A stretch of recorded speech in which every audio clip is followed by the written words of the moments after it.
सहनः भवतु सहनौ भुनक्तु सह वीर्यं करवावहै तेजस्विनावधीतमस्तु मा विद्विषावहै। ॐ शान्ति शान्ति शान्तिः।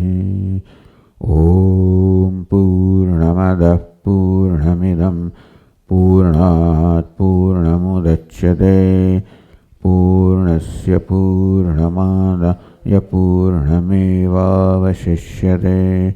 ॐ शान्ति शान्ति शान्तिः। श्रुतिस्मृतिपुराणानाम् आलयं करुणालयं नमामि भगवत्पादं शङ्करं लोकशङ्करं शङ्करं शङ्कराचार्यं केशवं बादरायणं सूत्रभाष्यकृतौ वन्दे भगवन्तौ पुनः पुनः। ईश्वरो गुरुरात्मेति मूर्तिभेदविभागिने व्योमवद्व्याप्तदेहाय दक्षिणामूर्तये नमः। ॐ वाङ्मे मनसि प्रतिष्ठिता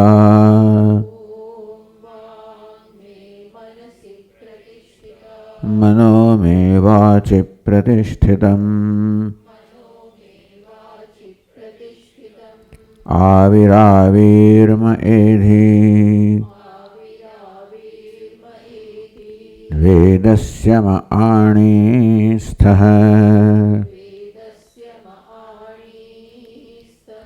श्रुतं मे मा प्रहासेः अनेनाधीतेन अहोरात्रान् सन्दधामि ऋतं वदिष्यामि सत्यं वदिष्यामि तन्मामवतु तद्वक्तारमवतु अवतु माम् अवतु वक्तारमवतु वक्तारम्।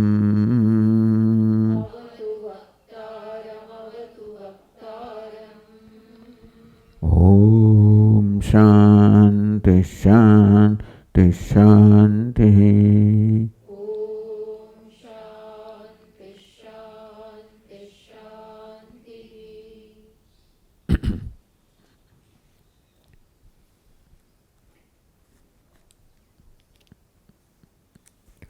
तो प्रश्न કરવામાં આવ્યો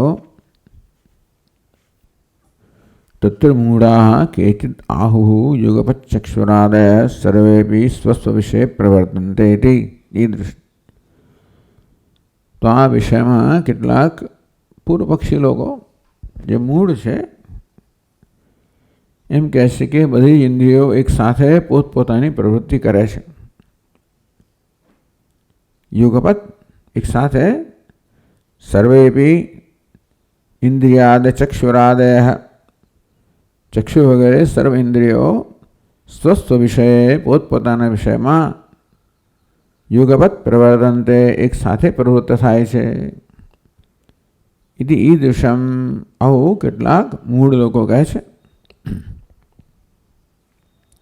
એટલે પ્રશ્ન થયો કે ચક્ષુરાદિ ઇન્દ્રિયાણી સ્વ તો આ ઇન્દ્રિયો પોતપોતાના વિષયમાં એક સાથે પ્રવૃત્ત થાય છે। ઉદક ક્રમેણ પ્રવર્તનથી કે પછી ક્રમથી એક પછી એક પ્રવૃત્ત થાય છે।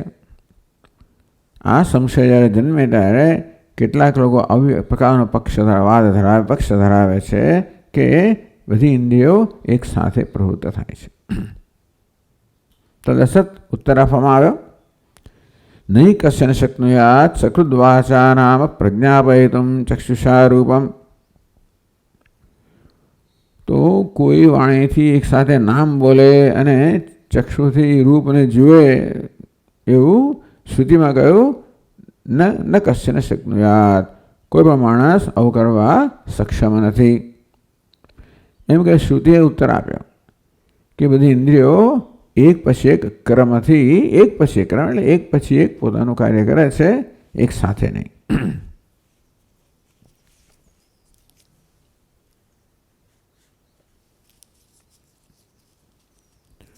નિપુણોપી અત્ર ન શક્ત સૂક્ષ્મ ઈક્ષિતમ. આ પ્રકારનું ગૂંચવાડો થવાનું કારણ એ છે એવું લાગે છે કે જાણે બધી ઇન્દ્રિયો સાથે કામ ન કરી રહ્યો હોય. હું જોઈ રહ્યો છું, બોલી રહ્યો છું, સાંભળી રહ્યો છું, બધું એક સાથે થઈ રહ્યું એવું આપણે લાગે છે. એમ કેમ? કારણ કે જોવું, સાંભળવું, બોલવું ચાલતા ચાલતા કરતા હોઈએ. લાગે છે કે આ બધું એક સાથે થઈ રહ્યું છે, પરંતુ નિપુણો અત્યંત નિપુણ પણ સૂક્ષ્મ ક્રમમ ઈક્ષિતુમ ન શકતા. બોલવામાં, ચાલવામાં, સાંભળવામાં, જોવામાં આ બધામાં એક ક્રમ રહેલો છે, અર્થાત એક પછી એક ઇન્દ્રિયો કામ કરી રહી છે, પરંતુ સૂક્ષ્મ ક્રમમ અત્યંત સૂક્ષ્મ ક્રમ જ રહેલો છે, ટાઈમનો સમયનો ગાળો રહેલો છે. એ કોઈ નિપુણ વ્યક્તિ પણ એની નોંધ લઈ શકતો નથી. કાલ અલ્પત્વેના કે એટલો અલ્પકાળ હોય છે કે કોઈ નિપુણ મનુષ્ય પણ જોયું અને સાંભળ્યું, ચાલ્યો, બોલ્યો આ પ્રત્યેક પ્રવૃત્તિ વચ્ચે જે અલ્પ ગાળો રહેલો છે એની નોંધ લેવા કોઈ નિપુણ વ્યક્તિ પણ સમર્થ નથી. એટલા માટે સંસાદ્ય આ પૂર્વ પક્ષી શું કરે છે? આને છુપાવી દે છે. સૂક્ષ્મ ક્રમમ સંસાદ્ય, સૂક્ષ્મ ક્રમ રહેલો છે પણ છુપાવીને ધૂર્ત વિડંબે બીજા લોકોને છેતરે છે. એનું કંઈક એજન્ડા છે, પ્રયોજન છે. એમ કહેવા માગે છે કે ઇન્દ્રિયો સ્વતંત્ર રીતે કર્મ કરી રહી છે, એમને પોતાની પ્રવૃત્તિ માટે કોઈની આવશ્યકતા નથી. ક્રમ શું બતાવે? એક પછી એક કરી રહી હોય તો પછી કોઈકની જરૂર છે એમને. એક સાથે કરી રહી છે એટલે એમને કોઈની આવશ્યકતા નથી. ઇન્દ્રિયો સ્વતંત્ર છે. આ પ્રજ્ઞા, પ્રાણ બધી વસ્તુઓની કોઈ જરૂર નથી. એ રીતે એમના આ પ્રકારનો દાવો કરવામાં કે આવો પક્ષ પ્રસ્તુત કરવામાં એમનો બહુ ગંભીર ઇરાદો છે, એટલે ધૂર્ત કહેવામાં આવ્યું. પ્રજ્ઞા પ્રાણ સહાય વિના નૈવેન્દ્રિયમ ક્વચિત પ્રવર્તતે. તો ઉપનિષદમાં કહેવામાં આવ્યું કે પ્રજ્ઞા અને પ્રાણની સહાય વગર કોઈ પણ ઇન્દ્રિય પ્રવૃત્ત ના થઈ શકે.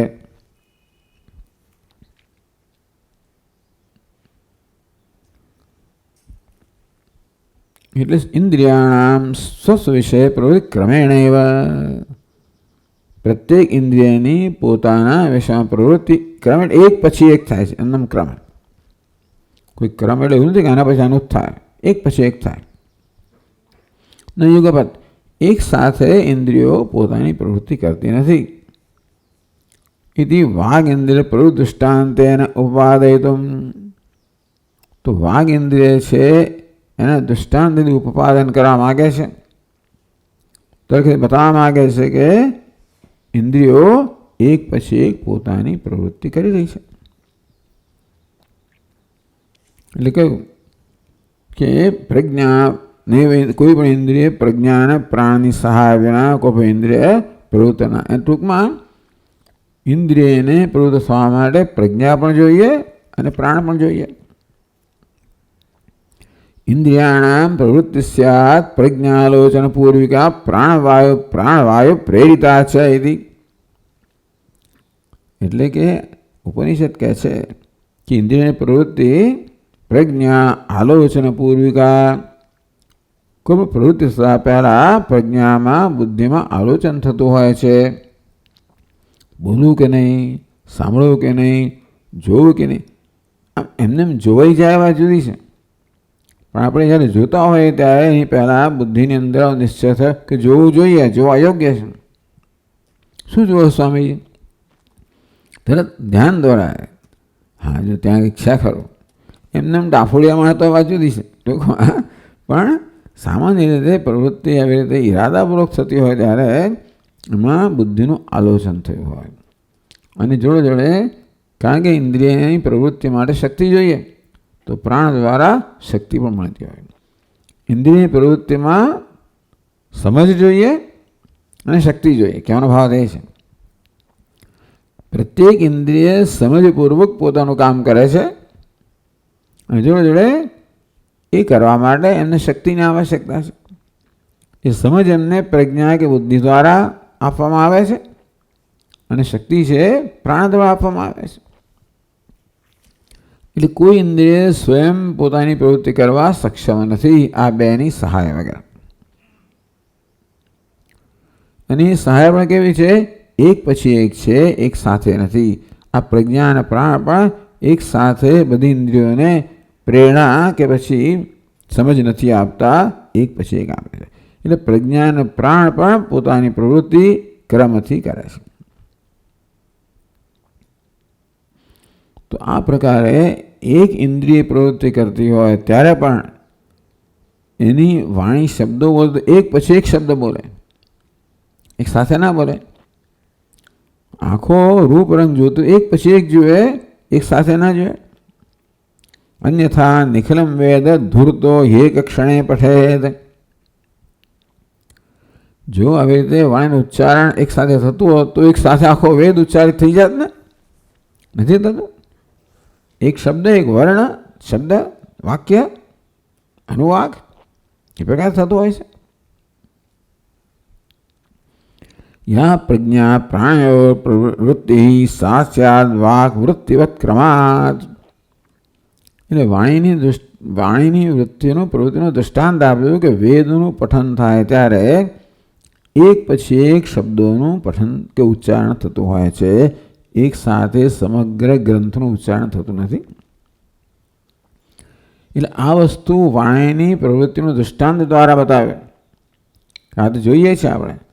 એવું ન થતું હોત તો વ્યક્તિ એક સાથે આખો વેદ બોલી ગયો, નથી થતું. તો જેવી રીતે આપણે જોઈએ છીએ કે આ વાણી એક પછી એક શબ્દનું ઉચ્ચારણ કરે છે, તેવી રીતે પ્રજ્ઞા અને પ્રાણ પણ એક પછી એક પોતાની ક્રમથી પ્રવૃત્તિ કરે છે, એક સાથે નથી કરતી. આમ પ્રત્યેક ઇન્દ્રિય આ પ્રકારે ક્રમથી વર્તતી હોય તો બધી ઇન્દ્રિયો પણ ક્રમથી એક ઇન્દ્રિય એક સાથે એક વખત કામ કરતી હોય પછી બી ઇન્દ્રિય કામ કરે. તો હવે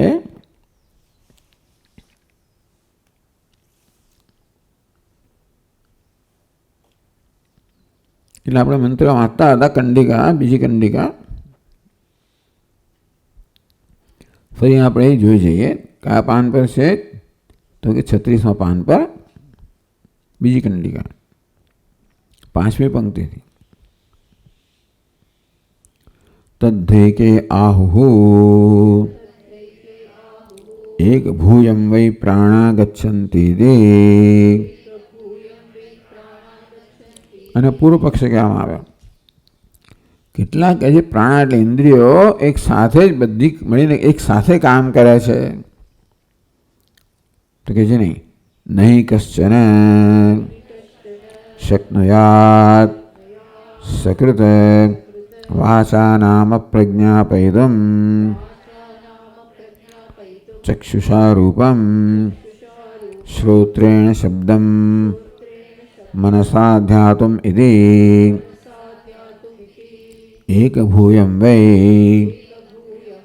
પ્રાણઃ એકૈકમ એતાની સર્વાણિ પ્રજ્ઞાપયન્તિ.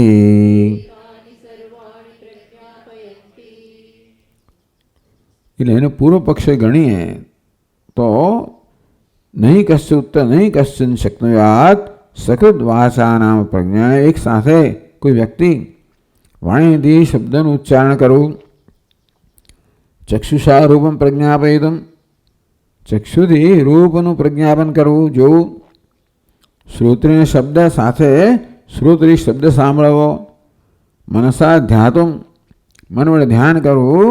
કોઈ પણ વ્યક્તિ એક સાથે આ બધું કરી શકે નહીં.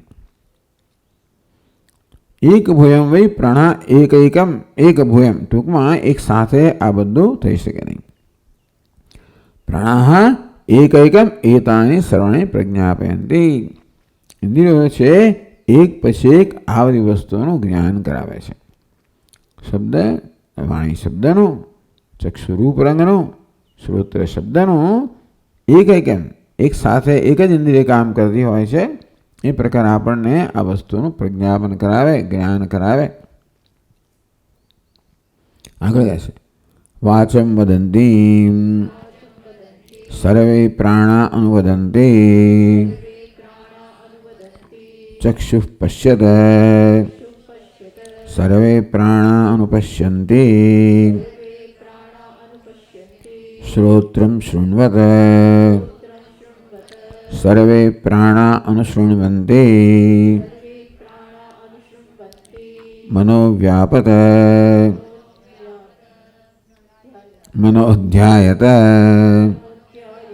સર્વે પ્રાણા અનુધ્યાયન્તિ પ્રાણમ પ્રાણંતમ સર્વે પ્રાણાઃ અનુપ્રાણન્તિ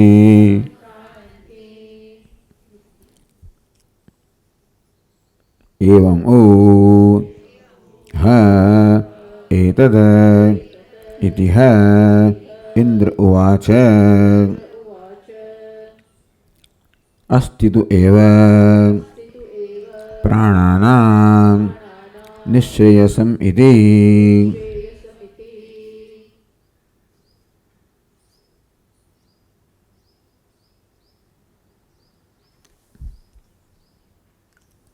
વાચમ વદંતીમ સર્વે અનુવદંતી. વાણી જ્યારે બોલતી હોય ત્યારે બીજા બધી ઇન્દ્રિયો પણ બોલે છે, એને અનુસરીને બોલે છે. ગઈકાલે જોયું ને કે રાજાની સભામાં રાજા જ્યારે બોલે ત્યારે બાકીના બધા અનુસરીને બોલે, એટલે તે વખતે શાંત રહે અને બોલ્યા પછી બોલે, એની સાથે ના બોલે. એટલે એમ કહેવાય કે વાણી જ્યારે બોલે ત્યારે બધી ઇન્દ્રિયો એની પાછળ બોલે છે, એના બોલ્યા પછી બોલે છે, પ્રવૃત્તિ કરે છે. અથવા વાણીની સાથે બોલે છે, એટલે કે વાણીને બોલવા દે છે. ચક્ષુ પશ્યત સર્વે પ્રાણા અનુપશ્યંતી.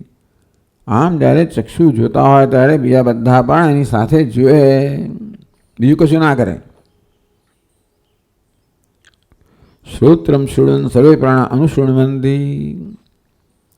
શ્રોત્રને સાંભળતી હોય ત્યારે બાકી બધા સાંભળે, બીજું કશું નહીં કરવાનું. મનોધ્યાયત સર્વે પ્રાણ અનુધ્યાયંતિ. મન ધ્યાન કરે ત્યારે બાકીના બધા પ્રાણ પણ એને અનુસરીને ધ્યાન કરે. પ્રાણ પ્રાણાંતમ સર્વ પ્રાણ અનુપ્રાણાંતિ. પ્રાણ જ્યારે પોતાની પ્રવૃત્તિ કરતો હોય, શ્વાસ લે વગેરે મૂકે, ત્યારે બીજી ઇન્દ્રિયો પણ એ પ્રકારે કરે. તો આ પ્રકાર ઉત્તર આપવામાં આવ્યો. એદમ હે એતત ઇતિ હ ઇન્દ્ર ઉવાચ. ઇન્દ્ર વાત તો બરાબર છે, આ પ્રકારે છે, આ સિદ્ધાંત છે. અસ્તિત્વેવ પ્રાણાનામ નિશ્રેયસમિતિ. આ પ્રાણ છે, ઇન્દ્રિયો છે, નિશ્રેયસમ અથવા પ્રાણ જે છે નિશ્રેયસમ, એનું કલ્યાણ રૂપ છે, એમાં કોઈ પ્રકારનો સંદેહ નથી.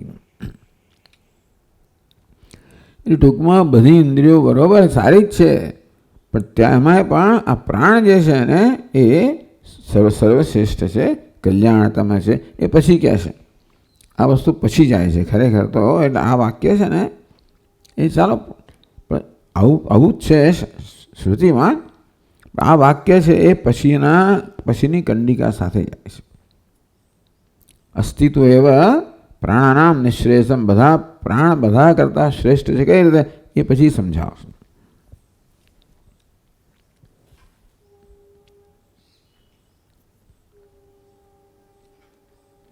તો વાચમ વદંતીમ સર્વે પ્રાણા અનુવદંતી ઇત્યાદિ હમણાં જ આપણે વાંચ્યું. શ્રુતિ તાત્પર્ય વિવૃણતે, વાણી જ્યારે બોલતી હોય ત્યારે બધી ઇન્દ્રિયોને અનુસરે, ચક્ષુ જોતા હોય તો અનુસરે વગેરે જે કહેવામાં આવ્યું એનું તાત્પર્ય શું છે, શું પ્રયોજનથી વસ્તુ કહેવામાં આવી છે એ 51મા શ્લોકમાં આપણે કહે છે. પ્રજ્ઞા પ્રાણાનુગ્રહેણ વાગ્યદાહ તદિતરે વાગ્યદાહ તદેતરે ચક્ષુરાદ્યા ઉપરતાઃ તામનુબ્રવતે ખલુ સ્વ્યાપારે પ્રવૃત્તાશ્ચેત પ્રજ્ઞા પ્રાણાનુકર્ષણાત વાચો વિઘ્નો ભવેદ્વિઘ્ન વારણમ હ્યનુવાદિતા.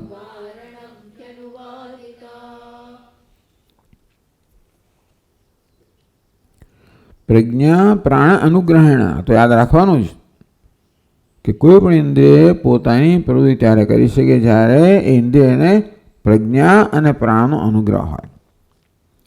પ્રજ્ઞા વડે બુદ્ધિ વડે એનું આલોચન થયું હોય અને પ્રાણ જ્યારે એને સામર્થ્ય કે શક્તિ પ્રદાન કરતો હોય ત્યારે જ કોઈ ઇન્દ્રિયની પ્રવૃત્તિ શક્ય છે.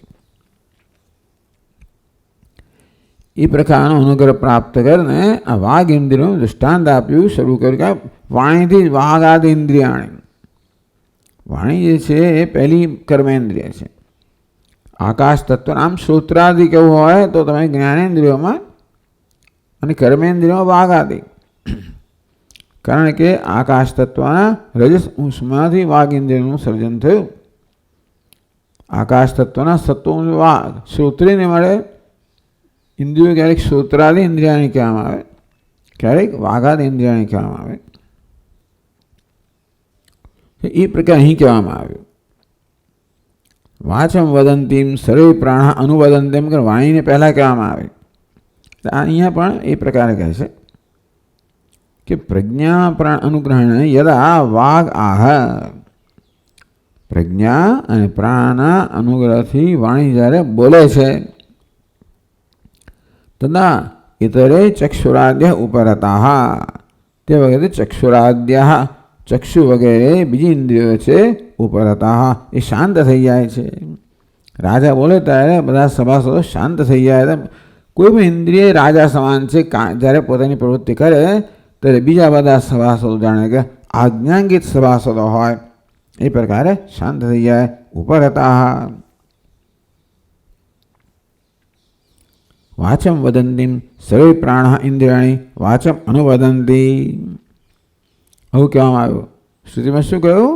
વાણી જ્યારે બોલે ત્યારે બીજા બધા ઇન્દ્રિયો એને અનુસરીને બોલે. એટલે શું? ન સ્વસ્વાવ્યાપારે પ્રવર્તનતે, એટલે કે પોતપોતાની પ્રવૃત્તિમાં પ્રવૃત્ત થતા નથી. વાણી બોલે આંખ જોવાનું બંધ કરી દે, કાન સાંભળવાનું બંધ કરી દે, બુદ્ધિ વિચારવાનું બંધ કરી દે, બધું બધા લોકો પોતાનું બંધ કરી દે અને વાણીને બોલવા દે. એટલે એ એનું કહેવાનું પ્રયોજન છે કે ભાઈ વાચમ વદંતીમ સર્વે પ્રાણ અનુવદંતી. અનુવદંતી એટલે બધા પ્રાણ બોલે છે એવું નહીં, ઇન્દ્રિયો પણ શાંત થઈ જાય છે અને વાણીને બોલવા દે છે. ટૂંકમાં એ ઇન્દ્રિયને પોતાની પ્રવૃત્તિ કરવા દે છે. યદા વાગાહ તદ ઇતરે ચક્ષુરાદ્યાઃ પ્રાણાઃ ઉપરતઃ સંતઃ તામ વાચમ અનુબ્રુવતે. આમ વાણી જ્યારે બોલતી હોય ત્યારે બીજા બધા પ્રાણ કહો, ઇન્દ્રિયો કહો, ચક્ષુ વગેરે ઇન્દ્રિયો જે છે એ ઉપરતા સંત એ બધા પોતાની પ્રવૃત્તિથી મુક્ત થઈ શાંત થઈ જાય છે. તામ વાચન અનુબ્રુવતે, એ વાણીને અનુસરીને બોલે છે. એટલે અહીંયા શ્રુતિમાં અનુવદંતી કહ્યું અને શ્લોકમાં અનુબ્રુવતે કહ્યું. વસ્તુ એક જ થાય, ખાલી ક્રિયાપદ જુદા છે, અર્થ એક જ છે. એટલે શું ભાઈ? કો નામ ઇતરેશામ અનુવાદ હતી. વાણી જ્યારે બોલતી હોય ત્યારે બીજી ઇન્દ્રિયો એને અનુસરીને બોલે એટલે શું ભાઈ? તો 52મા શ્લોકમાં કહ્યું, સ્વવ્યાપારે પ્રવૃત્તા ચેત પ્રજ્ઞા પ્રાણાનુકર્ષણાત.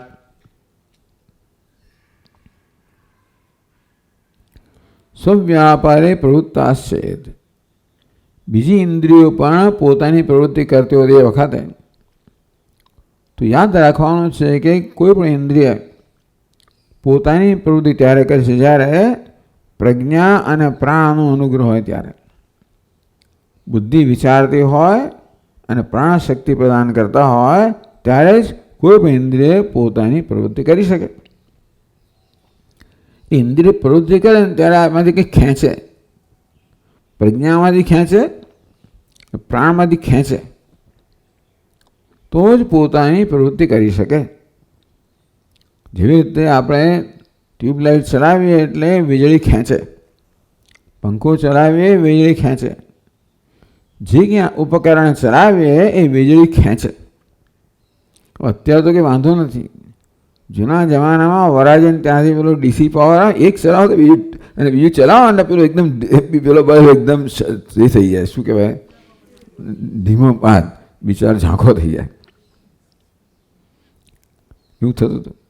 એટલે વીજળી જ્યારે મર્યાદિત હોય, અત્યારે અમર્યાદિત છે એટલે આપણે દેખાતું નથી, અથવા તો ત્યારે અહીંયા થઈ જતો હોય છે ઘણી વાર.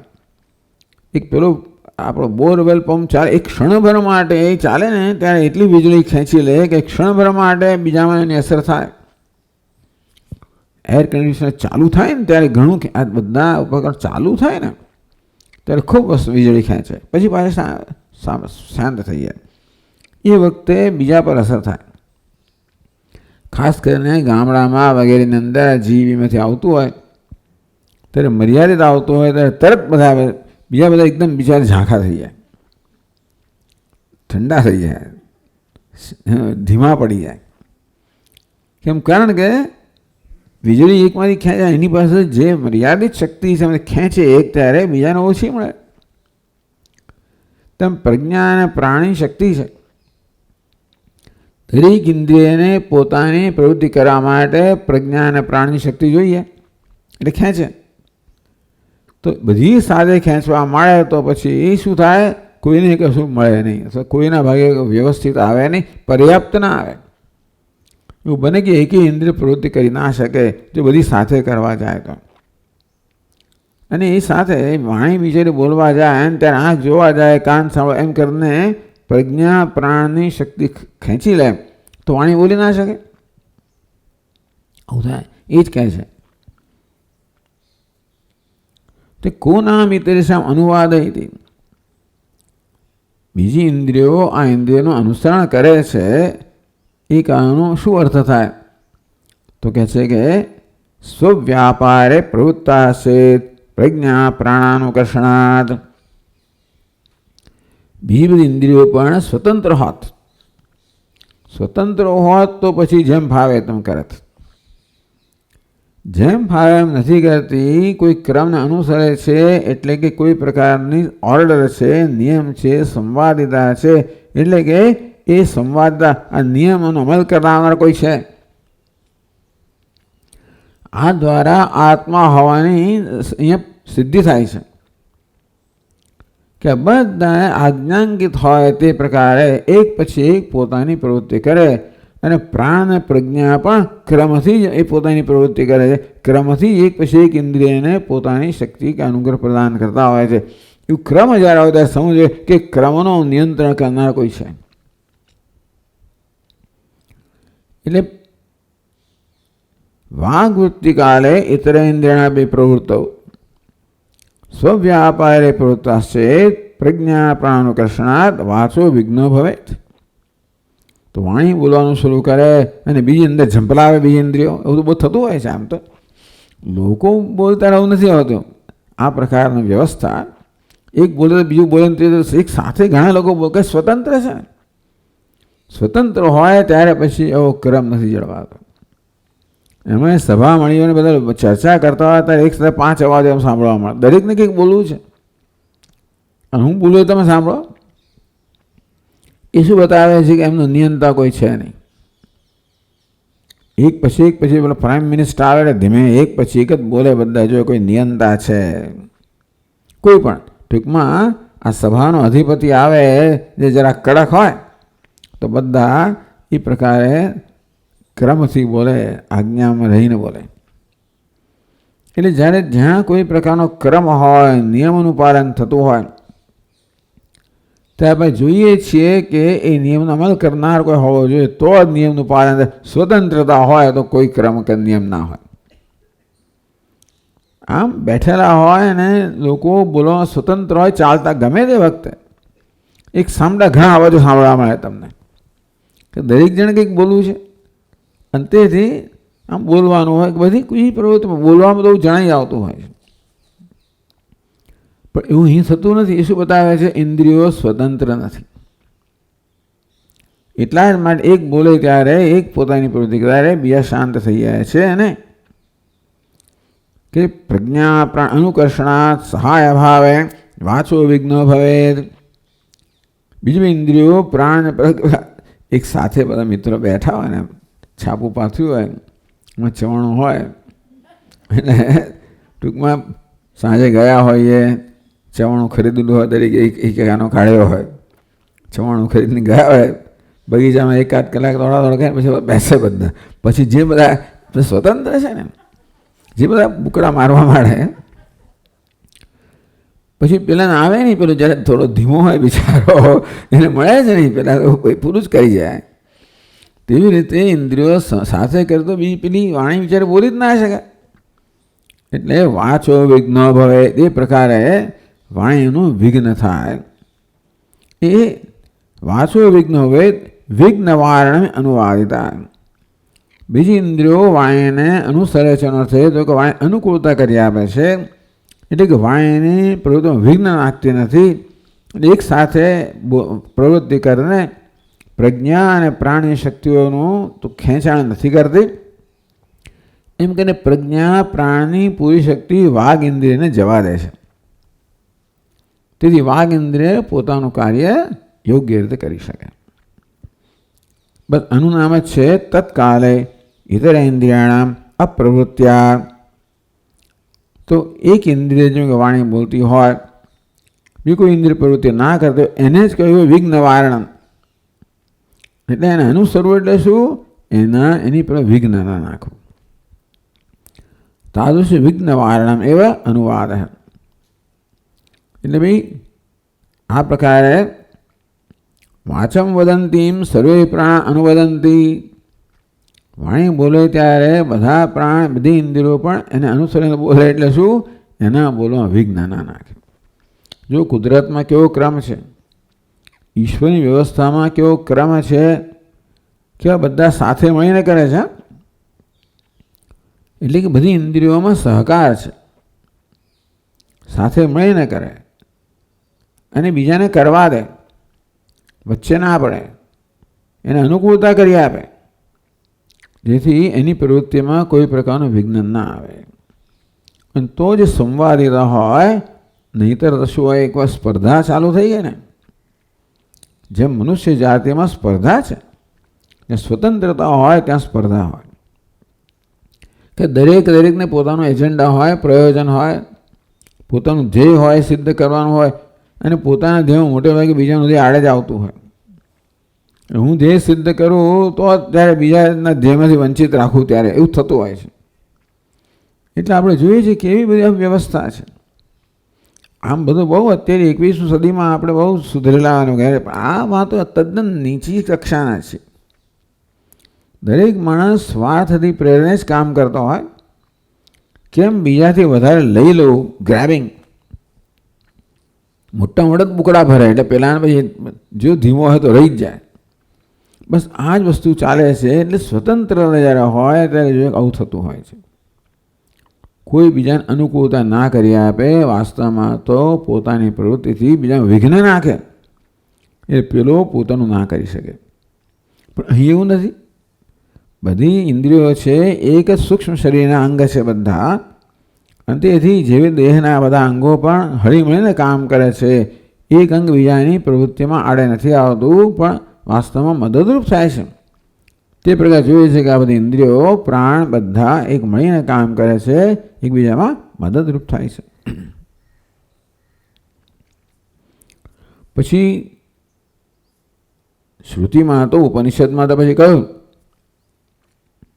વાચમ વદંતીમ ચક્ષુમ પશ્યત શ્રોત્રમ શૃણવત મનોધ્યાયત વગેરે. એક પછી એક કહ્યું એટલે બધી વાત એ નથી કરતા. એટલે ચક્ષુ પશ્યત સર્વે પ્રાણાનું પશ્યંતી, શ્રોત્રમ શૃણવત સર્વે પ્રાણાનું શૃણવંતી, મનોધ્યાય સર્વે પ્રાણ અનુધ્યાયંતી, પ્રાણ સર્વે પ્રાણ અનુપ્રાણાંતી. આટલું કહ્યું ને એ શ્રુત્યર્થમ. એ બધા વાક્યોનો અર્થ પછી 53મા શ્લોકમાં કહે છે. એવમન્યત્રાપि યોજ્યમ અતઃ સર્વેપી સંહતાઃ એકૈક વિષયો હ્યુક્તઃ વ્યવહારઃ ક્રમાદ ભવેત.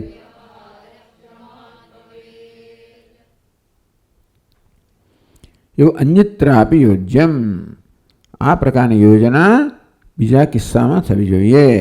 એટલે કે ચક્ષુ, શ્રોત્ર, મનસ, પ્રાણ આ બધાની અંદર પણ યોજના થવી. એટલે આ પ્રકારે આપણે સમજવું જોઈએ કે દરેક જણ બીજી ઇન્દ્રિયોની પ્રાણ બધું શ્વાસ બધું બંધ થઈ જાય ક્ષણભર માટે. જાણે કે વચ્ચે શ્વાસ આવી જાય પછી બીજી ઇન્દ્રિય જોઈએ.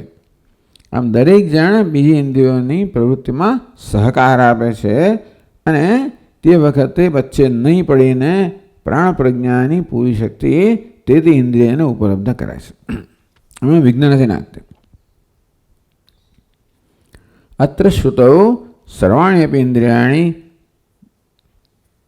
પરસ્પર વિઘ્નમ અકુર્વંત તેવા સંભૂય કાર્યમ કુર્વંતી. એટલે એવમ અન્યત્રાપી યોજ્યમ. બીજી ઇન્દ્રિયોના કિસ્સામાં પણ આ પ્રકારે યોજના કરવી જોઈએ કે શ્રુતો જ્યારે શ્રોત્રેન્દ્રિય પોતાનું કાર્ય કરતી હોય, સર્વાણી અપી ઇન્દ્રિયાણી પરસ્પર વિઘ્નમ અકુર્વંત, તો બીજી ઇન્દ્રિયો એકબીજાનામાં વિઘ્ન ના નાખે. સંભૂય કાર્ય બધા મળીને કામ કરે છે. એ જ સંભૂય. બધા એક સાથે કામ કરે છે ને, બધા મળીને કામ કરે છે. સર્વે સંહતા, સંઘાત કહો, સંઘ કહો, એક સાથે મળીને કરે છે. કેવું છે? એક વિષયો વ્યવહાર યુક્ત ક્રમાદ ભવેત. બીજી પંક્તિમાં કહ્યું એક ઇન્દ્રિય વિષયો વ્યવહાર. એક એટલે શું? એક ઇન્દ્રિય વિષયો વ્યવહાર. પ્રત્યેક ઇન્દ્રિયનો પોતાના વિષયમાં જે વ્યવહાર છે. દર્શન શ્રવણાદિ. ચક્ષુનો વ્યવહાર છે દર્શનમ, શ્રોતનો વ્યવહાર છે શ્રવણમ, મનનો વ્યવહાર છે ધ્યાનમ વગેરે, પ્રાણનો વ્યવહાર છે શ્વાસ લેવો વગેરે. સચ વ્યવહાર ક્રમાદ ભવેત, સચ ક્રમિક હેતી ઇત્યાદિ ઉક્તમ ભવતી. એટલે એક ઇન્દ્રિયનું આપણે વર્ણન કર્યું ને એટલે એ વસ્તુ બીજી ઇન્દ્રિય સમજી લેવાની. હવે તમે તો વાણીની વાત કરો, શ્રોત્રનું શું અને પછી પહેલાં ચક્ષુનું શું બધી. એટલે એવો પ્રશ્ન પૂછ કરે ઘણી વાર ટૂંકમાં. એટલે અડધા અક્ષરમાં સમજવાનું. એટલે કહ્યું કે એવમ અન્યત્રાપી યોજ્યમ. એકમાં કહ્યું એટલે બીજામાં સમજી લેવાનું. પછી બીજામાં એ મનોયત્ન એક્સરસાઇઝ તમારે કરવાની. ને બીજું પણ તો પ્રાણી તો વાત કરે ને, મનનું શું, પગનું શું ટૂંકમાં. એટલે એક વિષય એટલે કે એક ઇન્દ્રિય વિષયો વ્યવહાર. પ્રત્યેક ઇન્દ્રિયનો પોતાના વિષય પ્રત્યેનો વ્યવહાર જે છે દર્શન શ્રવણાદિ. તો ચક્ષુરીનો દર્શન, શ્રોત્રીનો શ્રવણ વગેરે છે. ક્રમાદ ભવે સચ ક્રમિક ઇત્યાદિ ઉક્તમ ભવતી. તો એક ઇન્દ્રિયોનો પોતાના વિષયનો વ્યવહારમાં ક્રમથી છે. કાન સાંભળતા હોય ત્યારે એક પછી એક વસ્તુ સાંભળે, એક સાથે ના સાંભળે. વાણી બોલતી હોય તો એક પછી એક શબ્દ બોલે, એક સાથે બધું ના બોલે. વાણી પણ એક અને સાથે એક ઇન્દ્રિય વ્યવહાર કરતી હોય ત્યારે બીજી ઇન્દ્રિયો શાંત રહેતી હોય છે, એમાં દખલગીરી કરતી નથી. આમ લાગે આપણને કે બધી ઇન્દ્રિયો એક સાથે કામ કરી રહી છે, એવું લાગે કે નિપુણો આપી અત્યંત નિપુણો હોય પણ સૂક્ષ્મ ક્રમ છે ને એને પારખવામાં સક્ષમ નથી હોતો. કારણ કે કાળની સૂક્ષ્મતા એટલી બધી છે, એનો ગાળો એટલો સૂક્ષ્મ છે કે એની નોંધ લેવા માટે કોઈ નિપુણ માણસ પણ સક્ષમ નથી. એટલે એમ લાગે કે બધી ઇન્દ્રિયો સાથે કામ કરી રહી છે, એવું હોતું નથી. એ મુખ્ય વસ્તુ કહેવામાં આવી. કેમ એવું કહેવામાં આવ્યું? એટલે કે બધામાં આવો એક તો ક્રમ છે, બીજું શું છે? સહકાર છે. આ સંઘાત છે, એ સ્વતંત્ર નથી, બધા મળીને કરે છે. એનો અર્થ એ થયો કે એવું કરાવનાર કોઈ હોવું જોઈએ. પ્રજ્ઞા પ્રાણ પણ એને જોડાય છે. પ્રજ્ઞા પ્રાણ પર પોતાની શક્તિઓ એક પછી એક ઇન્દ્રિયને આપે છે. આ પ્રકારના ક્રમમાં એ પણ જોડાય છે. એ કહેવાનું શું પ્રયોજન છે કે એનો અર્થ એ થયો કે કોઈક બીજું છે સ્વતંત્ર, જેને કારણે આ બધું થઈ રહ્યું છે. અત્ર ઈદૃશ્ય વ્યવહાર નિરૂપણ છે ફલમ. તો આ પ્રકારે ભાઈ શ્રુતિ આવું બધું ચર્ચા કરે. ઇન્દ્રિયોની પ્રવૃત્તિ વગેરેની આટલી વિગતવાર ચર્ચા શ્રુતિ કરે છે. ઈદૃશ્ય વ્યવહાર આ પ્રકારનો ક્રમિક વ્યવહાર છે, એનું જે નિરૂપણ કર્યું તસ્ય ફલમ, એનું પ્રયોજન શું છે? તો કે યે સાક્ષિણા એમ વ્યવહાર ઈક્ષતે સ સોયમ એતદ વ્યતિરિક્તિ અવધારણમેવ ઇતિ. તો આ મેં કહ્યું ને કે આ દ્વારા યેન સાક્ષિણા એમ વ્યવહાર ઈક્ષતે, તો એ ક્રમથી થાય છે નક્કી કેવી રીતે થાય? કોઈ જોનારો હોય તો કશી વસ્તુ નક્કી ક્યારે થાય? એને કોઈ જોનાર હોય, એ નોંધ લેનાર હોય ત્યારે. એ કોણ હોય? આ બધા સ્વતંત્ર હોય. એટલે કે હાથ પોતાની નોંધ ના લઈ શકે, કોઈ ઇન્દ્રિય પોતે પોતાની નોંધ ના લઈ શકે. નોંધ લેનાર હોય એના કરતાં સ્વતંત્ર હોય. ભલે બૌદ્ધ લોકો એમ કે સર્વમ ક્ષણિકમ ક્ષણિકમ સર્વમ સ્વસંવેદ્યમ, એમ માને છે કે આત્મા ક્ષણિક છે, સ્વસંવેદ્ય છે, પ્રત્યેક ક્ષણ પોતાને જાણે છે. એટલે એ લોકો સ્વસંવેદ્ય પોતે પોતાને જાણવો, વસ્તુ પોતાને જાણે છે, તેને જાણનાર અને જાણવાનો વિષય જુદા નથી, એવું કહે છે લોકો. પણ અહીં એવું કહેવામાં આવ્યું કે એવું નથી. આ બધી ઇન્દ્રિયોની ક્રમિક પ્રવૃત્તિ બતાવે છે કે એની નોંધ લેનાર, જાણનાર એમના કરતાં બીજો છે સાક્ષી. આ પ્રકારે સાક્ષી આત્મા છે, એની સિદ્ધિ થાય છે. એટલે આત્માનું ચિંતન કરવું તો આ પ્રકારે ઇન્દ્રિયના આપણે બધી પ્રવૃત્તિઓનું પહેલાં આપણે ધ્યાન આપીએ. એ બધાની પ્રવૃત્તિના ક્રમની નોંધ લઈએ, એમના સહકારની નોંધ લઈએ, અને એ સાથે સમજીએ કે આ ક્રમ ત્યારે હોય, આ સહકાર ત્યારે હોય જ્યારે એનું કોઈ સાક્ષી હોય, કોઈ નિયંતા હોય, જે એમનાથી સ્વતંત્ર હોય.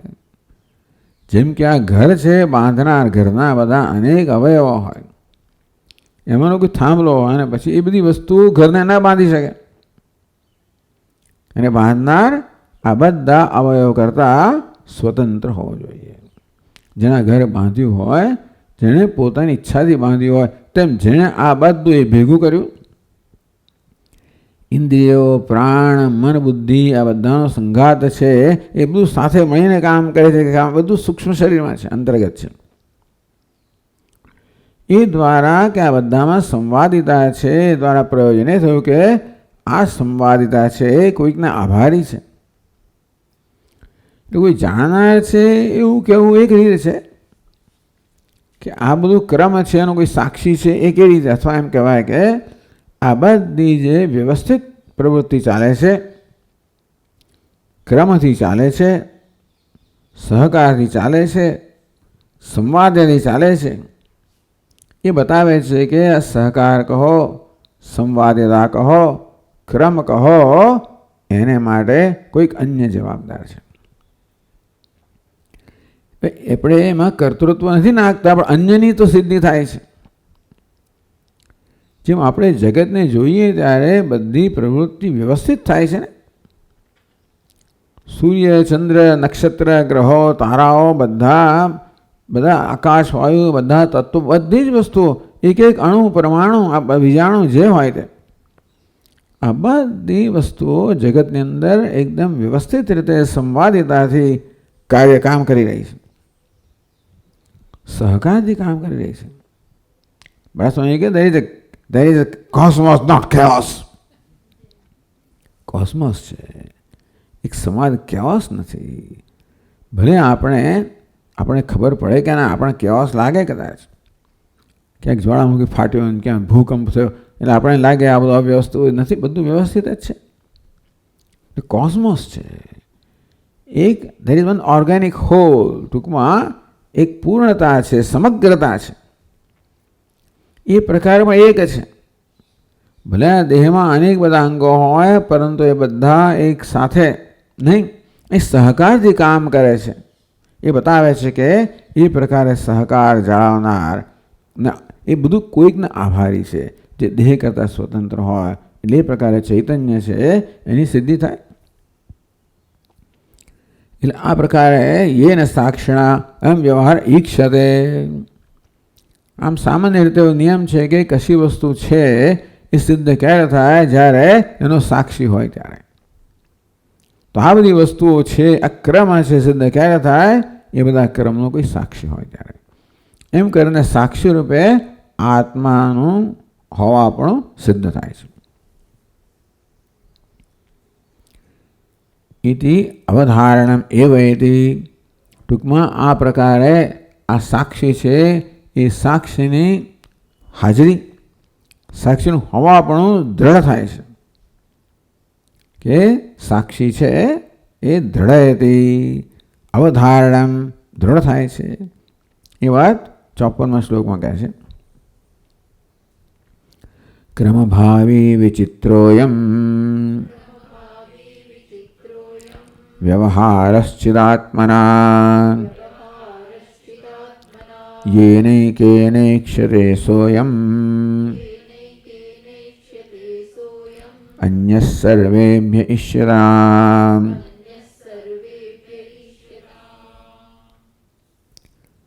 એમ વિચિત્ર ક્રમભાવી વ્યવહાર, વિલક્ષણ વ્યવહાર છે, ક્રમભાવી છે, અર્થાત ક્રમથી થનારો છે. ક્રમ કહો, નિયમ કહો, ઓર્ડર કહો, સંવાદિતા કહો. વિચિત્ર છે એટલે કે વિવિધ પ્રકારનો જે વ્યવહાર થઈ રહ્યો છે, આશ્ચર્યજનક જે વ્યવહાર થઈ રહ્યો છે, બધું ખરેખર તો આપણે જોઈએ તો આશ્ચર્ય તો એટલે બધે ચમત્કારના આશ્ચર્ય સર્વત્ર છે જ. ચમત્કારની આપણી વ્યાખ્યા એવી છે કે આ બધું તો એમને, પણ આ વસ્તુમાં જો ધ્યાન આપીએ તો દરેક વસ્તુ ચમત્કાર જ છે. જે લોકો વસ્તુને સૂક્ષ્મતાથી જુએ છે એ લોકો જોઈ શકે છે. ડૉક્ટર જોઈ શકે કે આ દેહમાં કે ચમત્કારથી જ ભરેલું છે બધું.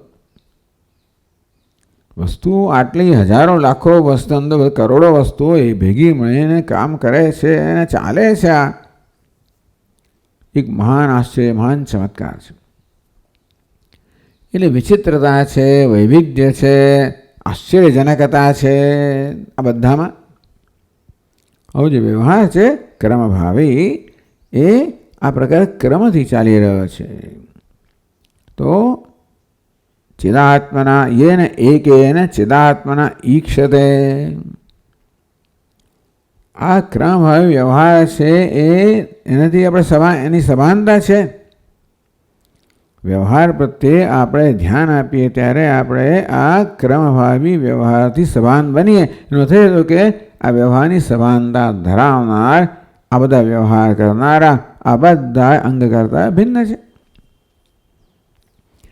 અને કેટલા હોય? આ બધા અનેક વ્યવહાર કરનારા અનેક છે, બધા ક્રમથી વ્યવહાર કરી રહ્યા છે. એ બધાને જોનાર કેટલા હોય? એ જોનાર જો જુદા જુદા હોય જો ક્ષણિક વિજ્ઞાન હોય તો પહેલી ક્ષણમાં શું જોયું એ બીજી ક્ષણને ખબર ના પડે અને તો પછી અનુસંધાન ના રહે. પરંતુ વાણી શું બોલી એનું અનુસંધાન છે. શું બોલ્યો તો યાદ છે? ટૂંકમાં કશું કહીએ અત્યારે ત્યારે શું બોલ્યો યાદ છે? ત્યારે શું કર્યું યાદ છે? એટલે કે પૂર્વમાં જે થયું હતું એનું અનુસંધાન છે ક્યારે હોય? જ્યારે પૂર્વમાં સાંભળનાર બોલનાર પણ એક હોય અને અત્યારે બોલનાર પણ એક હોય. એ પ્રકારે સાતત્ય છે, ક્ષણિકતા નથી. એ પણ અગત્યનું છે. આ રીતે બૌદ્ધ લોકોનો અભિપ્રાય કે આ બધું સ્વસંવેદ્ય છે તો કે નહીં એ સાક્ષી વેદ્ય છે. સાથે સાથે આ ક્ષણિક પણ નથી, કારણ કે અહીંયા સાતત્ય છે. અહીં નોંધ લેનાર છે જે એમના કરતાં અન્ય છે. એટલે યેન એકેન ઈક્ષતે સ્વયં સર્વેભ્ય અન્ય ઈષ્યતામ, જેના વડે આ બધી નોંધ લેવાય છે એ આ બધા કરતાં અન્ય છે, એ પ્રકારે સ્વીકારવું જોઈએ. ટૂંકમાં આ રીતે આ બધી વિગતવાર ચર્ચા કરવાનું પ્રયોજન આ રીતે એ પ્રયોજન એ છે કે આ બધાનો સાક્ષી છે જે એમના કરતાં અન્ય છે, જે એક છે, જે સતત છે, જે ક્ષણિક નથી, જે ચેતન છે, સ્વયં પ્રકાશ છે, જેની સન્નિધિમાં એટલે કહ્યું ને એ એસે સન્નિધિ માત્ર એની સન્નિધિ આ પ્રજ્ઞા અને પ્રાણ પ્રજ્ઞા પણ પ્રવૃત્તિ કરે છે. તો પ્રાણ પ્રજ્ઞાને કારણે આપણે બીજા પ્રાણ ઇન્દ્રિયો પ્રવૃત્તિ કરે છે, પણ પ્રાણ પ્રજ્ઞા સ્વયં પણ જેને કારણે આ પ્રવૃત્તિશીલ છે, આ ક્ષમતા ધરાવે છે, એમના કરતાં અન્ય છે. એ પ્રકારે આત્મા એટલે પ્રાણ પ્રજ્ઞા દ્વારા આત્માના જ્ઞાન માટે અહીંયા પ્રક્રિયા બતાવી. ઇન્દ્રિય કહ્યું પ્રાણોસ્મિ પ્રજ્ઞા આત્મા આયુરુ અમૃતમ, એ તો કહ્યું. પ્રાણોસ્મિ પ્રજ્ઞાત્મા એટલે હું પ્રાણ છું, પ્રજ્ઞાત્મા છું. ટૂંકમાં આ પ્રાણ પ્રજ્ઞા દ્વારા ઉપાધિ દ્વારા મને જાણવાનું, આ પ્રકારે જાણવાનો છે. એટલે પ્રાણ પ્રજ્ઞા પ્રત્યે આપણું ધ્યાન દોરવામાં આવ્યું, જેથી કારણ કે બંને આત્માના જ્ઞાન માટે આ રીતે એ સહાયભૂત બને કે ઉપયોગી બને, સાધન બને. એ પ્રકારે એક ચર્ચા પૂરી થઈ. પછી છેલ્લા વાક્ય મેં કહ્યું પ્રમાણે અસ્તિત્વ એવ પ્રાણાનામ નિશ્રેય સમિતિ, આ પ્રાણની શ્રેષ્ઠતા છે. ચાલો હવે આ બધી ઇન્દ્રિયોની વાત કરીએ આપણે. પ્રાણ પ્રજ્ઞાની, જ્ઞાનેન્દ્રિયો, કર્મેન્દ્રિયો બધાની વાત કરી. અસ્તુ પ્રાણાનામ નિશ્રેય સમિતિ, આ બધામાં એટલે પ્રાણનું નિશ્રેયસ છે, પ્રાણનું કલ્યાણકારી પણ છે, પ્રાણની શ્રેષ્ઠતા છે. એટલે આગળ કહે છે ટીકા અસ્તિત્વ એવા પ્રાણાનામ નિશ્રેય સમિતિ, નિશ્રેયસમ કહો, કલ્યાણકારિતા કહો, અથવા તો પ્રાણ શ્રેષ્ઠ્યમપી. ઇન્દ્રએ નિશ્રેયસ શબ્દનો પ્રયોગ કર્યો. અસ્તિત્વ એવા પ્રાણાનામ નિશ્રેય સમિતિ, કે પ્રાણનું નિશ્રેયસ છે. પહેલાં ઇન્દ્રએ આ વસ્તુ સાથે પોતાની અનુભૂતિ દર્શાવી, પછી કે અસ્તિત્વ એવા પ્રાણાનામ નિશ્રેય સમિતિ. આમ તો બીજી કંડિકા પૂરી થાય છે, પણ એ ત્રીજી કંડિકા માટેની ભૂમિકા છે, અવતરણિકા છે. તો અસ્તિત્વ એવા અસ્તિત્વ તું શબ્દ શંકા નિરાકરણાર્થ, એટલે કહ્યું નનુ સર્વે, હું આ વાંચું છું હવે ઉપનિષદની ટીકા વાંચું છું. નનુ સર્વેશામ તો ઉપાધિત્વે સમાને. હવે ઇન્દ્રને પૂછવામાં આવે કે બધી જ્ઞાનેન્દ્રિયો, કર્મેન્દ્રિયો, પ્રજ્ઞા, પ્રાણ બધી આપની ઉપાધિ છે અને આપની ઉપાધિ હોવાને કારણે સમાન છે. ઉપાધિ હોવાને કારણે સમાન છે તો પછી કફ પક્ષપાત પ્રાણોસ્મિતિ અભિમાન હતી. તો આપે આપની પરિચય કેવી રીતે આપ્યો? પ્રાણોસ્મિ પ્રજ્ઞાત્મા. એવું કેમ કહ્યું ભાઈ? વાઘસ્મિ, ચક્ષુરસ્મિ એવું કેમ ના કહ્યું? કે એ તમારી ઓછી છે? ટૂંકમાં એટલે એ અળખામણી ઓછી છે. એ બધા ઉપાધિ જ છે ને, એ તમારું કામ કરે જ છે ને. તો પછી તમે પ્રાણ અને પ્રજ્ઞાને જ આવી રીતે આગળ કરી કે હું પ્રાણ છું ને પ્રજ્ઞા છું એવું કેમ? તો ઉપાધિત્વ સમાને આ બધી ઇન્દ્રિયો અને બધો સંઘાત ઉપાધિ હોવાને કારણે સમાનતા, ઉપાધિ હોવાને કારણે સમાનતા ધરાવે છે. કહ પક્ષપાતસ્થ પ્રાણોસ્મિતિ અભિમાનેતિ. તો પછી આપણે હું પ્રાણ છું એ કરીને પ્રાણ માટે પક્ષપાત કર્યો ને, તો એનું કારણ શું ભાઈ? એટલે કહ્યું ઇન્દ્રે અસ્તિત્વ પ્રાણાનામ નિશ્રેય સમિતિ. આ બધી ઉપાધિ ખરી, સરખી તો ખરી, અને તોય એટલે કે ભાઈ એ દીકરાઓ એટલે ઘઉંના રોટલા. ભલે તમારે સંતાનો તો ખરા, ઘરમાં દીકરાઓ હોય ને દીકરીઓ પણ હોય, તોય પણ દીકરા એટલે ઘઉંના રોટલા ખવડાવવાના છે, આ ખવડાવવાની નથી, આ તો જતી રહેવાની. એટલે આવું બહુ સ્પષ્ટતાથી કહેવામાં આવે. નાના ઉછળતા હોય ને ત્યારે છોકરા છોકરીઓ વચ્ચે આવો ભેદ સ્પષ્ટ કરવામાં આવે. દીકરા દીકરીઓ વચ્ચે એમને ખબર નહીં કેમ કરવાથી કઈ જાતની ગ્રંથિઓ વિચાર ઉત્પન્ન થાય છે, એવું એ વખતે ખબર ના હોય. પણ કદાચ દીકરાઓનો એમને આગળ કરવા માટે, એમનું મહત્ત્વ વધારવા માટે ગમે તે પણ ઘઉંના રોટલા. એટલે આમ પાસે ઘઉં વર્ણાય હોય ને, પેલી જરા શ્વેત વર્ણની હોય સામે દીકરીઓ જરા, અને આ થોડાક શ્યામ, એવું પણ ખરું. એટલે ઘઉં વર્ણા પણ ઘઉંના રોટલા છે. એ પ્રકારે તે પ્રકાર પ્રાણ છે કે વિશેષ છે ભાઈ. અસ્તિત્વ તું શબ્દ શંકા નિરાકરણાર્થ. આ શંકા થઈ કે બધી ઇન્દ્રિયો, બધા જ પ્રાણ જે છે એ આપની ઉપાધિ છે. ઉપાધિ હોવાને નાતે સમાન છે. બધા સંતાન તો ખરા જ ને તમારા, તો આવો ભેદભાવ કેમ કરો છો? આપણા કમાઈ લાવનારો છે. તો પ્રાણો હિ મમ નિશ્રેયસાત્મા ઉપાધિ નિશ્રેય સ્વરૂપ હૈ. આ પ્રાણ જે છે ને એ મારી નિશ્રેય સ્વરૂપ. કેમ? નિશ્રેયસ આત્મા મમ. હું કોણ છું? નિશ્રેયસ આત્મા છું. હું શ્રેષ્ઠ આત્મા છું, કલ્યાણકારી આત્મા છું. આત્મા શું છે? નિશ્રેયસ છે, કલ્યાણકારી છે, શ્રેષ્ઠ છે. મમ નિશ્રેયસ આત્મા. હું ઇન્દ્ર, હું જે નિશ્રેયસ આત્મા છું, કલ્યાણકારી આત્મા છું, શ્રેષ્ઠ આત્મા છું. મારી પ્રાણ પણ નિશ્રેય સ્વરૂપ, પ્રાણ પણ નિશ્રેયસ, કલ્યાણકારી, શ્રેષ્ઠ ઉપાધિ છે. ક્યાંથી નક્કી કર્યું? પ્રસિદ્ધમ તસ્ય નિશ્રેયસમ પ્રાણ સંવાદાદૌ. એટલે પ્રાણની શ્રેષ્ઠતા અન્યત્ર પુરવાર થયેલી, અહીં પણ પુરવાર કરશે બીજી રીતે. આપણે બીજા ઉપનિષદમાં જોયું, પછી પ્રશ્નોપનિષદમાં પણ આવ્યું, છાંદોગ્ય પણ આવ્યું, બૃહદારણ્યકમાં પણ આવ્યું. પ્રશ્નોપનિષદ સરસમાં સરસ પ્રશ્નોપનિષદમાં આવ્યું.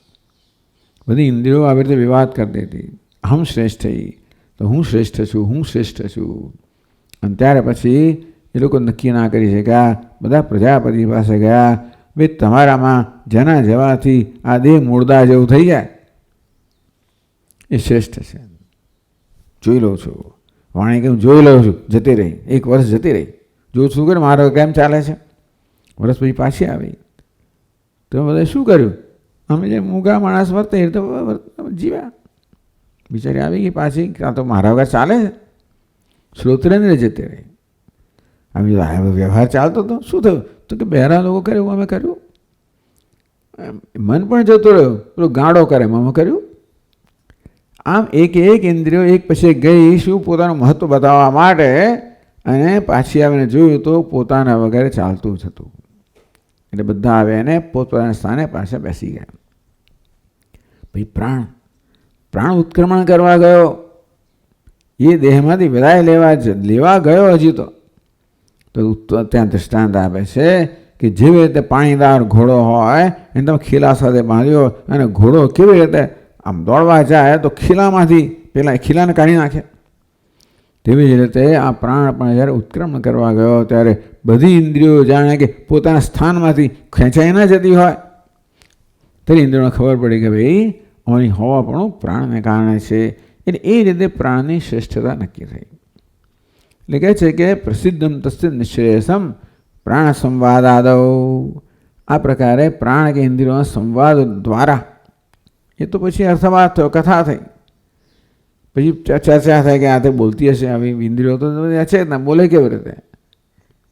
એટલે પછી નિશ્ચય થયો કે ભાઈ એ ઇન્દ્રિયો બોલે એટલે ઇન્દ્રિયોના અધિષ્ઠાન દેવતાઓ બોલે, એમ સમજ કે દેવતાઓ તો ચેતન હોય એટલે ઇન્દ્રિયોના અધિષ્ઠાન દેવતાઓ સંવાદ છે એવું માનવું. ચાલો, બધી વસ્તુને ખેંચાખેંચ નહીં કરવાની, આ તો કથા છે. એટલે પછી એમાં ઇન્દ્રિયો બોલીએ તો આપણી નાનપણ વાર્તા એટલે વાસણો, પેલી રસોડા વાસણો બોલે અંદર અંદર, તપેલું બોલ્યું, પેલું બોલ્યું, સાણસી બોલે, તબેથું બોલે, અમુક પછી નક્કી રહે કોણ શ્રેષ્ઠ છે, કોના વગર ના ચાલે વગેરે. વાસણો ખખડે એ કથા છે. વાસણથી બોલતા છે એમ કે આજના લોકો આવી રીતે વાત કરે, આવું તો બોલતો જ એટલે ભાઈ એની પાછળનું પ્રયોજન જુઓ તમે. આવું તો હોય સ્વામીજી, આવું આ પુરાણની કથા આવું તો હોય? અને ના હોય પણ એની વાત તો સમજો તો ખરા તમે. આવું તો કંઈ થતું હશે? એની પાછળનું પ્રયોજન સમજો. એ અમુક જડતા હોય છે બધી, એટલે ટૂંકમાં એની સૂક્ષ્મતા સમજવાની એક ક્ષમતા નથી હોતી કે તૈયાર નથી હોતી. તો નિશ્રેયસમ પ્રાણસ્ય નિશ્રેયસમ પ્રાણ સંવાદાદૌ. તો આ પ્રકારે પ્રાણના સંવાદ દ્વારા પ્રાણની નિશ્રેયસતા, શ્રેષ્ઠતા પુરવાર કરવામાં આવી છે. નથી તદા આસિદ, એવું નથી કે તે વખતે જ હતી, આ સંવાદ થયો ત્યારે હતું, અત્યારે નથી, એવું નથી. પછી કોઈ કે આ તો ક્યારની વાત છે, એમાં અત્યારે શું? એટલે એવું નથી. ન છતાં આસિત ભવિષ્યથી વા, એવું નથી કે પછી થશે, પહેલાં હતું એ છે જ. અસ્તિ એવ અસ્તિત્વ એવ, એટલે કે આ પ્રાણની શ્રેષ્ઠતા છે જ, પહેલાં હતી કે પછી થશે એવું નથી, હંમેશા છે. અસ્તિત્વ એવ વર્તતે એવ ન તું કદાચિત વર્તતે. પ્રાણની શ્રેષ્ઠતા હંમેશા છે, ક્યારેક ક્યારેક છે એમ નહીં, હતી, છે અને હશે. પ્રાણાનામ નિશ્રેયસમિતિ પ્રાણાનામ પ્રાણ પંચવૃત્તિનામ નિશ્રેયસમ શરીરધારણો શ્વસનાદિકમ. આ પ્રાણ છે ને કયો પ્રાણ? મુખ્ય પ્રાણ. એની 5 વૃત્તિઓ છે, પ્રાણ અપાન વ્યાન ઉદાન સમાન, એ છે તો આ શરીર ચાલે છે. All physiological functions. ટૂંકમાં આ બધા પ્રાણ એટલે ફિઝિયોલોજિકલ જે ગુજરાતી થતો હોય એ બધા ફંક્શન્સ છે ટૂંકમાં. એટલે આ બધી બધા બહુ એમનું શ્વસન તંત્ર, ફલાણું તંત્ર, આમાં અર્થ કરે જુદો અર્થ કરે પાછા. એટલે પ્રાણ એટલે કે શ્વસન તંત્ર, અપાન એટલે શું છે પેલું રિજેક્શન. હા, એક્સક્રીશન. એક્સક્રીશન નહીં, ના એમ નહીં. એટલે એવું આપણે માનીએ પણ એનો અર્થ શું કરવામાં આવ્યો? બધું આ દેહમાંથી જે બધી વસ્તુઓ રિજેક્ટ થાય ત્યાં નહીં, બધી જ ક્યાંયથી પણ. એટલે આ દેહમાંથી જે કચરો ક્યાંય ફેંકી દેવામાં આવે બધો એને અપાન કરવામાં આવ્યો. આ દેહને ચાલુ રાખે, શ્વસન શક્તિ આપે એને પ્રાણ કહેવામાં આવ્યો. એટલે રોકેટિંગ એજન્ટ, પછી પેલું શું છે પેલું ગાર્બેજ, પેલા આ બધા એજન્ટો આ શરીરની અંદર છે, બધું કામ કરનારા, આવું બધું. આ પ્રકારે આ બધા કામ કરે ત્યારે આ શરીર ચાલે એવું છે. ઉદાહરણ રોકેટિંગ એજન્ટ, રોકેટિંગ થઈ જાય. પેલું પછી ડાયજેસ્ટિવ, સર્ક્યુલેટિંગ વગેરે. તો પ્રાણ છે પંચવૃત્તિના. પ્રાણનો અર્થ અહીંયા ઇન્દ્રિય નથી થતી, પણ મુખ્ય પ્રાણ થાય એની 5 વૃત્તિઓ છે, પ્રાણાપાન વ્યાવદાન સમાન. નિશ્રેયસમ, આ મુખ્ય પ્રાણ છે એની શ્રેષ્ઠતા છે. કેમ? શરીર ધારણ ઉચ્છ્વસનાદિકમ. આ પ્રાણ છે ને શરીરને ધારણ કરે છે, વળી ઉચ્છ્વાસ નિશ્વાસ કરે છે, એમ શરીર ચલાવે છે અને પાછું શરીરને ખેંચે લઈ જાય છે. બતાવશે આપણને એકથી બીજે સ્થળે કોણ લઈ જાય? પ્રાણ લઈ જાય છે. ઊભો કોણ કરે? પ્રાણ કરે. તેવી રીતે એટલે આ બધું પ્રાણ માટે પ્રાણની શ્રેષ્ઠતા છે. ઇતિ નિશ્રેયસ વર્તમાન પ્રતિજ્ઞા પરિસમાપ્ત્યર્થ. આ ઇતિ શું માટે છે?